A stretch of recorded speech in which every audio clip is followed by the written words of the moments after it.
নমস্কার। আজ থেকে আপনারা আমার সাথে শ্রীমদ্ ভগবদ্ গীতার 1 থেকে 18 অধ্যায়ের যাত্রায় যুক্ত হন। তো চলুন শুরু করি। প্রথম অধ্যায়, অর্জুন বিষাদ যোগ, যা শুরু হয় ধৃতরাষ্ট্রের প্রশ্ন দিয়ে। উনি জানতে চান কুরুক্ষেত্রের মাঠে কি হচ্ছে, ধৃতরাষ্ট্রের পুত্র ও পাণ্ডবের পুত্ররা কি করছে যুদ্ধক্ষেত্রে। তারপর আসে অর্জুনের বিষাদ যোগ, যুদ্ধের জন্য কষ্ট।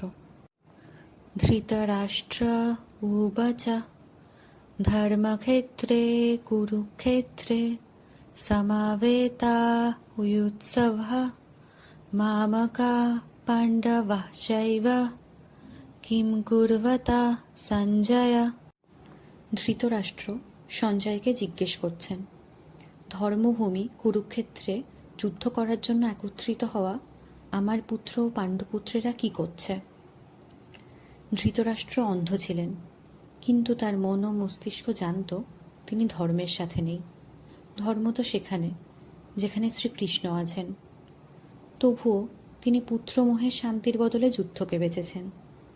তিনি জানতেন যার পক্ষে ধর্ম নেই সেখানে ঈশ্বর নেই, তাই এই যুদ্ধ জেতা সহজ হবে না। জীবনে আমরাও যখন খারাপ কাজ করি তখন আমরাও জানি এর ফল কিন্তু ভালো হবে না। ধৃতরাষ্ট্রের মনে এই আশঙ্কাই কাজ করছিল।